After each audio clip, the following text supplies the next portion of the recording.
समारोह था, कौन कौन से लोगों को सम्मानित किया गया और ये तिरंगा क्या है? देखिए, पूरे विधानसभा आप देखेंगे जगह जगह बहुत बड़े बड़े तिरंगे लगाए गए हैं। ये तिरंगा दिल्ली सरकार ने लगाया है। कोशिश ये है कि तिरंगे को देख कर के तिरंगे पर जो जिम्मेदारी है, देश के प्रति भी जिम्मेदारी है, वो हम सबको याद रहे कि हमें अपने परिवार के बाद देश के लिए भी कुछ करना है। आज बुराड़ी विधानसभा की बात करें, 14 जगह तिरंगे लगाए गए हैं। 14 जगह तिरंगा समिति है। आज तिरंगा समिति ने अलग अलग जगह काम करने वाले लोग, चाहे वो डॉक्टर हों, चाहे पत्रकार हों, चाहे वो NGOs हों, उनको सम्मान किया है। मुझे लगता है ये अच्छी शुरुआत है कि थोड़ी सी भी सहयोग कोई समाज के लिए करे तो उसको सम्मान करना चाहिए, उसको एनकरेज करना। बुराड़ी में कितने तिरंगे लगाए गए हैं अभी? 14 जगह पर तिरंगे। विधायक जी कादीपुर से निगम पार्षद कार्यक्रम में मौजूद नहीं है, आशीष त्यागी यहाँ से बुराड़ी से नहीं है और अजय शर्मा नहीं है। कारण क्या है कि वो मौके पे क्यों नहीं पहुँच पाए? आज संडे है और बहुत जगह कार्यक्रम चल रहा है। अभी भी जो आए उनको भी अलग जगह भेज दिया हमने।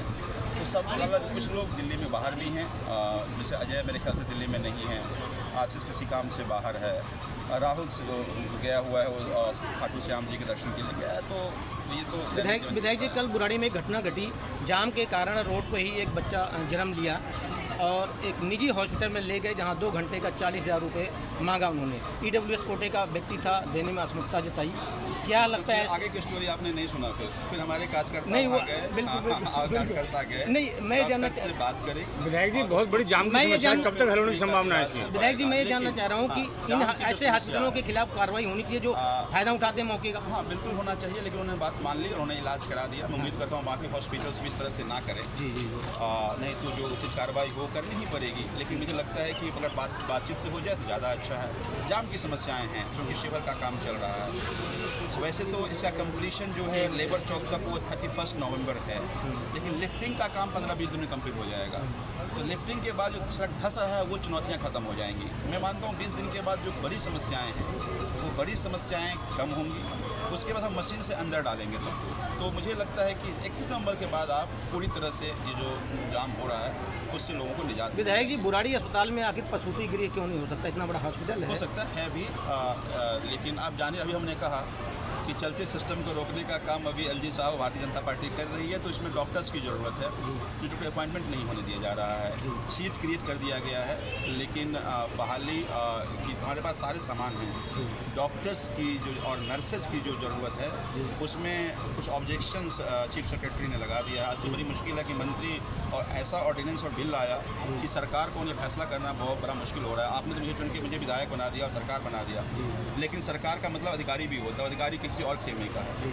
उसमें थोड़ी चुनौतियाँ आ रही हैं। मैं विश्वास रखता हूँ कि सुप्रीम कोर्ट का फैसला सकारात्मक आएगा। फिर जनता का काम है जैसे पहले से करते आज और तेज से करता है। विधायक जी, बुराड़ी विधानसभा क्षेत्र में गंदे पानी की बहुत समस्या है, पीने का जो है। हाँ, गंदे पानी की समस्या है। उसके 2 कारण हैं। एक, सीवर का काम चल रहा है कई जगह, तो सीवर का काम चलने के कारण कई जगह खुद जाता है। गैस पाइपलाइन का काम चल रहा है, तो उससे कई जगह डैमेज हो रहा है। दूसरा, जो फ्लैट्स बन रहे हैं, ये लोग बहुत सारे कनेक्शंस ले रहे हैं। तो जहाँ जहाँ दिख रहा है वहाँ कार्रवाई करने की कोशिश कर रहे हैं। आपके माध्यम से कहना भी चाह रहा हूँ, ये इलीगल कनेक्शन भी ले रहे हैं आप, लोगों का पानी का भी नुकसान कर रहे हैं। तो उनको बचना चाहिए, नहीं तो फिर कोई ठोस कार्रवाई करनी पड़ेगी। मैं हमेशा मानता हूँ कि जो लोग रह रहे हैं उन पर कार्रवाई नहीं होनी चाहिए। अपनी जिम्मेदारी बिल्डरों की है कि अगर इस तरह से आप पाइप को डैमेज करेंगे, इस तरह से चीज़ों को करेंगे, तो फिर मकान बनाने से भी रोकना पड़ेगा। तो ऐसा कोई ठोस कदम ना उठाने पर ही जिम्मेदारी लें। ठीक है, थैंक यू जी। तिरंगा समिति की तरफ से सम्मान समारोह था कार्यक्रम। किन किन लोगों को सम्मानित किया गया? कौन कौन से वर्ग के लोग यहाँ पर उपस्थित थे? इसमें हमने एक तो जो तिरंगा समिति के हमारे साथी थे जो लगातार तिरंगा के सम्मान के लिए कार्य करते हैं, उनको सम्मानित किया गया।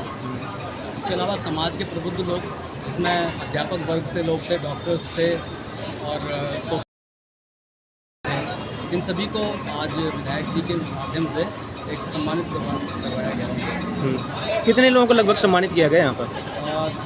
100 पटके तो हम ये जो साफे हैं लाए थे, तो 100 लोगों को तो ये सम्मानित किया ही गया है, बल्कि ये कम पड़ गए। तो उसके बाद फूल मालाओं से भी लोगों को सम्मानित किया गया है। तो एक ही आवाज़ पर बहुत शॉर्ट टर्म की नोटिस पे 125-150 लोगों को यहाँ सम्मानित हमारे साथी को समाज के किया गया। आपकी कमेटी के संख्या में कार्यकर्ता भी उपस्थित रहे। आपके कमेटी के कितने लोग हैं जो कि इस तरह से सराहनीय कार्य कर रहे हैं? ये हमारे यहाँ बुराड़ी में 14 तिरंगा झंडे लगे हुए हैं। हर झंडे पर एक अलग से 5 लोगों की समिति भी मैंने बनाई है। तो 14 पंजे 70 लोग बुराड़ी के तिरंगा ध्वज की देखभाल करते हैं और किसी भी प्रकार की उसमें क्षतिग्रस्त होता है तो तुरंत सूचना देते हैं और 24 घंटे के अंदर उन तिरंगे झंडों को या लाइट्स को सही कर दिया जाए।